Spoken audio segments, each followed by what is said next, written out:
ছাত্রছাত্রীরা, আজকে আমি তোমাদের আমার বইয়ের দ্বিতীয় পর্বের 137 পৃষ্ঠা থেকে 142 পৃষ্ঠা পর্যন্ত সমস্ত সমাধান করিয়ে দেব। 137 নম্বর পৃষ্ঠায় তোমরা দেখো, আমাদের গ্রাম বন্দে আলী মিয়া। আমাদের গ্রাম কবিতাটি বন্দে আলী মিয়ার লেখা। তাহলে তোমাদের প্রশ্ন আসতে পারে, আমাদের গ্রাম কবিতাটি কার লেখা? তোমরা লিখবে বন্দে আলী মিয়ার লেখা। তাহলে আমি এই কবিতাটি তোমাদের পাঠ করে উচ্চারণ করে শোনাচ্ছি। আমাদের ছোট গায়ে ছোট ছোট ঘর, থাকি সেথা সবে মিলে নাহি কেহ পর। পাড়ার সকল ছেলে মোরা ভাই ভাই, একসাথে খেলি আর পাঠশালে যাই। হিংসা ও মারামারি কভু নাহি করি, পিতামাতা গুরুজনে সদা মোরা ডরি। আমাদের ছোট গ্রাম মায়ের সমান, আলো দিয়ে বায়ু দিয়ে বাঁচাইছে প্রাণ। মাঠ ভরা ধান আর জল ভরা দিঘি, চাঁদের কিরণ লেগে করে ঝিকিমিকি। আম গাছ জাম গাছ বাঁশঝাড় যেন, মিলেমিশে আছে ওরা আত্মীয় হেন। সকালে সোনার রবি পূব দিকে ওঠে, পাখি ডাকে বায়ু বয় নানা ফুল ফোটে। তোমরা উচ্চারণ করে ভালো করে কবিতাটি পড়ে নেবে। এরপর দেখো আছে শব্দার্থ। কেহ, কেহ শব্দের অর্থ হলো কেউ। কভু শব্দের অর্থ হলো কখনো। গুরুজন, গুরুজন শব্দের অর্থ হলো বয়সে যিনি বড়। ডরি, ডরি শব্দের অর্থ হলো ভয় পাই। বায়ু শব্দের অর্থ হলো হাওয়া বা বাতাস। কিরণ শব্দের অর্থ হলো আলো। আত্মীয় শব্দের অর্থ হলো নিজের পরিবারের লোকজন। হেন শব্দের অর্থ হলো মতো। তোমরা ভালো করে কিন্তু শব্দার্থগুলো পড়বে, এখান থেকে কিন্তু পরীক্ষায় শব্দার্থ আসবে। এরপর 138 নম্বর পৃষ্ঠায় তোমরা দেখো, draw the picture of A morning seen in your locality. এটা বলেছে, দেখো তোমাদের আমি বাংলায় লিখে দিয়েছি, তোমার এলাকার সকালের দৃশ্যের ছবি আঁকো। তোমরা এখানে একটা সকালের দৃশ্যের ছবি আঁকবে। যারা যেই এলাকায় থাকো সেই এলাকার একটা সকালের দৃশ্য কিন্তু আঁকতে হবে। তোমরা এটা এঁকে নেবে। 139 নম্বর পৃষ্ঠায় তোমরা দেখো, ছোট করে নতুনভাবে লিখি। এখানে দেখো ইঁদুরের ছবি দেওয়া রয়েছে। এক একটি দলে 3টি করে ইঁদুর রয়েছে। এখানে কয়টি দল আছে দেখো, 1 2 3 4টা। 4টা দলে 3টি করে ইঁদুর রয়েছে। তাহলে ছোট করে নতুনভাবে লিখলে কি লিখবো আমরা? দেখো পাশে 3 গুণ 4 সমান সমান 12, মানে 12টি ইঁদুর রয়েছে। 3টি করে ইঁদুর রয়েছে 4টি দলে। এবার দেখো নিচে লেখা আছে নিজে ছবি আঁকি। 4 গুণ 3 দেওয়া আছে, এখানে আমি 12 লিখে দিয়েছি, পাশে আমি ছবি এঁকে দিয়েছি তোমাদের। দেখো তাহলে এখানে 3টি দল রয়েছে, সেখানে কয়টি করে ছবি আঁকতে হবে? 4টি করে। আমি 4টি করে ত্রিভুজের ছবি এঁকে দিয়েছি। দেখো প্রথম দলে 4টি, পরের দলে 4টি, তারপরের দলে 4টি, তাহলে গুণে দেখো 12টি হবে। তাহলে 3টি দলে 4টি করে ত্রিভুজ রয়েছে, 12টি এখানে হয়েছে। এবার দেখো ফাঁকা থালায় কিছু নেই, অর্থাৎ 0টি আপেল আছে। তাহলে দেখো থালা, প্রথম থালাটাতে দেখো নিচে 0 লেখা আছে, কোনো আপেল নেই তাই 0, যোগ আবার 0, সেই থালাতেও কিছু নেই, কোনো আপেল নেই তাই 0। তাহলে দুটো মিলে কোনো আপেল পেলাম না, তাহলে 0ই হবে। এখানে সমান সমান কি হবে? কোনো আপেল নেই তাই 0। তাহলে 0-র সাথে যদি 0 যোগ করি তাহলে 0ই হবে। এটাই তোমাদের বোঝাতে চেয়েছে। তাহলে দেখো তাই 0 গুণ 2 সমান সমান 0, আবার 2 গুণ 0 সমান সমান 0ই হবে। দেখো মাঝখানে 0টা লেখা আছে, মানে 0 গুণ 2 যদি হয় তবেও 0 হবে, 2 গুণ 0 যদি হয় তখনও 0 হবে। তারপরে দেখো ফাঁকা থালায় ফল দেখি ও ফাঁকা ঘরে সংখ্যা লিখি। তাহলে দেখো ফাঁকা থালা, নেই, একটিও নেই, তাই শূন্য। এখানে দেখো ফাঁকা থালা, তাই যোগ, তারপরেও সেই ফাঁকা ঘরে আমি শূন্য লিখে দিয়েছি। তারপরে দেখো আবার ফাঁকা থালা, তাই শূন্য, তাহলে সমান সমান শূন্য। তারপরে দেখো পেলাম তাহলে কি, শূন্য কয়টি থালায়, 3টি থালায়, তাহলে 0 গুণ 3 শূন্য, অথবা 3 গুণ 0 সমান সমান শূন্য। মানে শূন্যর সাথে তুমি যেই সংখ্যাই গুণ করো না কেন সেটা কিন্তু তোমার শূন্যই হবে। পেলাম যে কোনো সংখ্যাকে 0 দিয়ে গুণ করলে শূন্য হয়, আমি তোমাদেরকে একটু আগেই বললাম। এরপর দেখো নিজে করি। 1 নম্বর 2 গুণ 3, তাহলে 2 ঘরের আমাকে নামতা পড়তে হবে। 2 অক্ষে 2, 2 দুগুণা 4, 3 দুগুণা 6, তাহলে 6 হবে। 2 নম্বর দেখো 5 গুণ 2, তাহলে 5 ঘরের নামতা পড়ব। 5 অক্ষে 5, 5 দুগুণা 10, তাহলে এখানে 10 বসাতে হবে। তারপরে দেখো এটা মাঝখানে রয়েছে 10টা, তাহলে 2 গুণ 5ও যদি করি তাহলে কিন্তু 10ই হবে। এখানে অঙ্কটা দেখো 2 নম্বরের, 5 গুণ 2 করলেও 10 হবে, 2 গুণ 5 করলেও 10 হবে, তাই 10টা মাঝখানে আছে, আমি তোমাদেরকে লিখে দিয়েছি। এরপর দেখো 3 নম্বরে 3 গুণ 0, তাহলে শূন্যই হবে, কারণ কি যে কোনো সংখ্যার সাথে 0 যদি গুণ হয় তাহলে সেটা শূন্যই হয়। 4 নম্বরে দেখো 0 গুণ 4, আবার শূন্যই হবে। দেখো আমি তোমাদেরকে করিয়ে দিয়েছি, তোমরা এইভাবে কিন্তু করবে। 140 নম্বর পৃষ্ঠায় তোমরা দেখো প্রথম ঘরটা ফাঁকা রয়েছে, এখানে আপেল দিয়ে তোমাদেরকে বুঝিয়েছে। তাহলে দেখো প্রথম ঘরটাতে একটিও আপেল নেই, তার মানে 0টি আপেল। তাহলে 1 গুণ 0 সমান সমান 0। তারপরের ঘরটা দেখো একটি আপেল রয়েছে, তাহলে 1 গুণ 1 সমান সমান 1, 1 অক্ষে 1।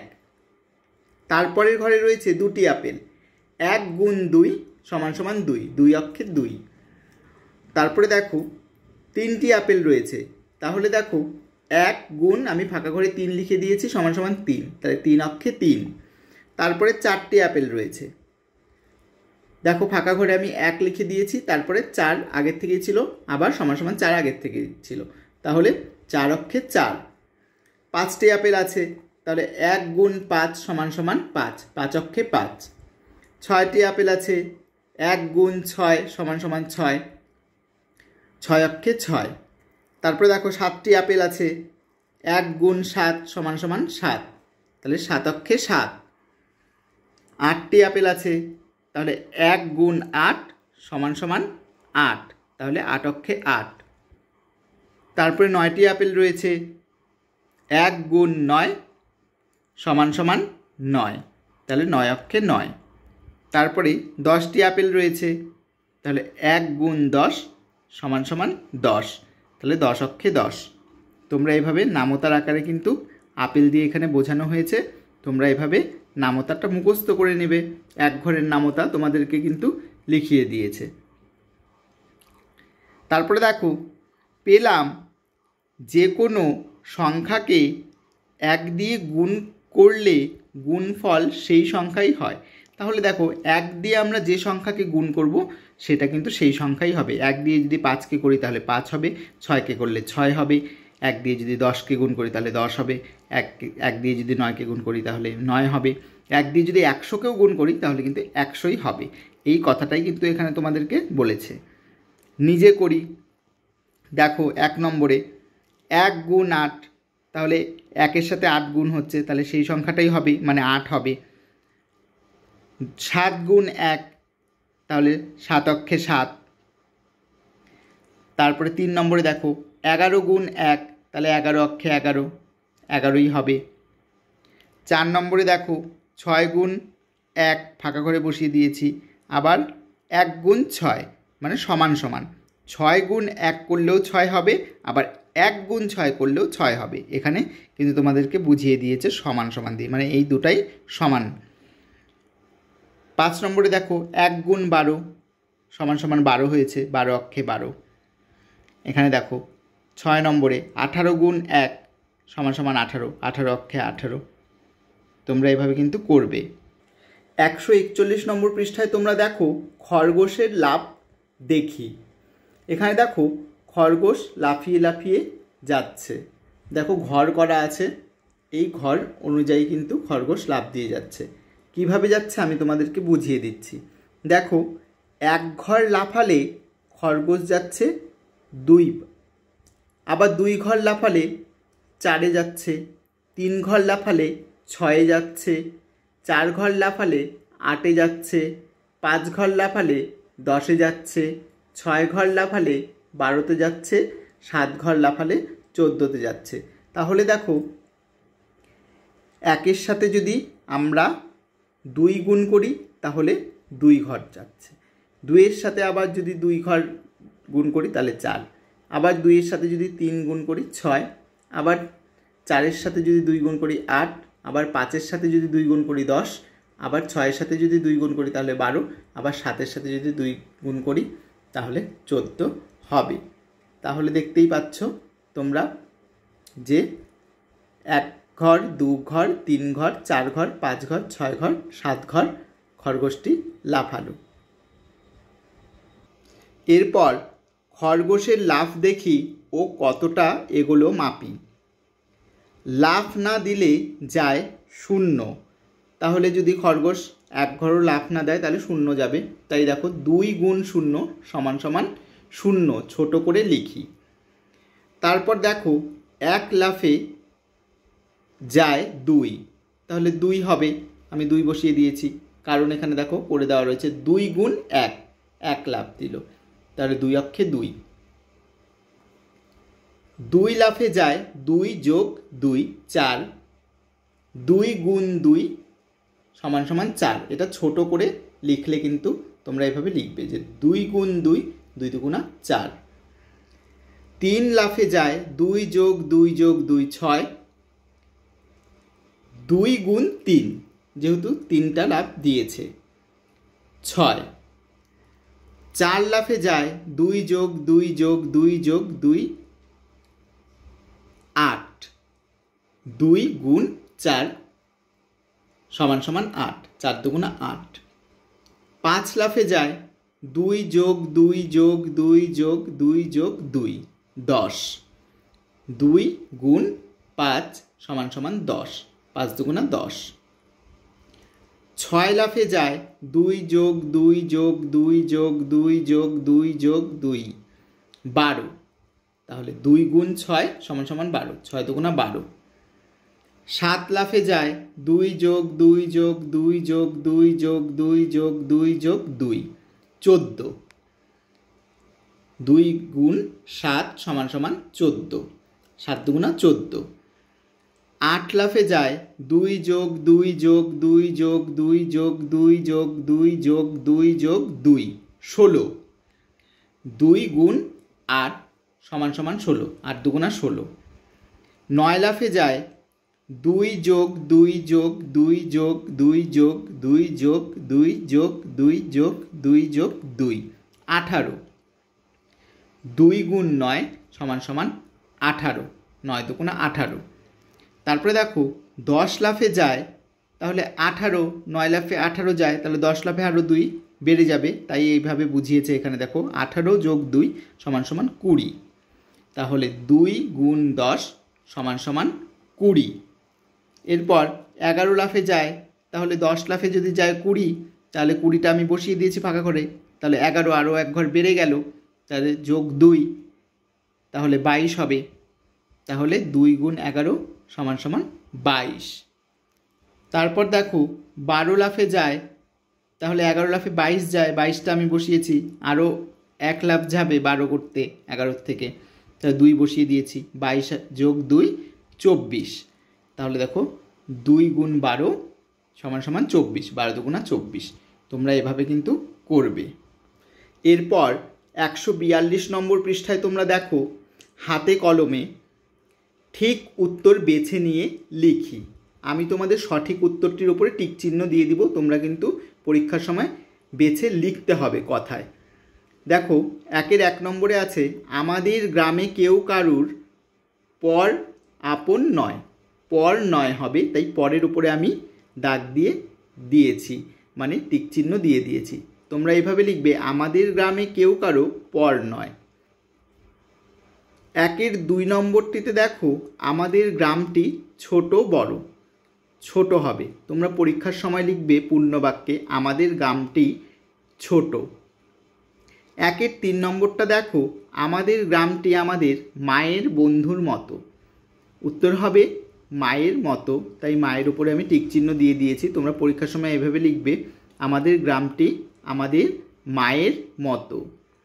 1-এর 4 নম্বর প্রশ্নটি তোমরা দেখো, মাঠ ভরা ধান আর জল ভরা দিঘি সূর্যের চাঁদের কিরণ লেগে ঝিকিমিকি করে। তাহলে এখানে চাঁদের হবে, তাই আমি টিক চিহ্ন দিয়ে দিয়েছি। তোমরা এইভাবে লিখবে, মাঠ ভরা ধান আর জল ভরা দিঘি চাঁদের কিরণ লেগে ঝিকিমিকি করে। 1-এর 5 নম্বর প্রশ্নটি তোমরা দেখো, কবিতাটিতে মোট পংক্তির সংখ্যা 14। এখানে 14 হবে, তাই আমি 14-র উপরে কিন্তু টিক চিহ্ন দিয়ে দিয়েছি। এখানে 7 আর 14 আছে, এখানে 14 হবে। তোমরা এভাবে এটা করে ফেলবে। 2 নম্বর প্রশ্নটি তোমরা দেখো, কবিতাটিতে থাকা 3টি যুক্ত বর্ণের শব্দ হলো, আমি লিখিয়ে দিয়েছি গ্রাম, প্রাণ, আত্মীয়। তোমরা লিখবে। শব্দ 3টির যুক্ত বর্ণগুলি লিখি আর সেই যুক্ত বর্ণগুলি ব্যবহার করে নতুন শব্দ তৈরি করি।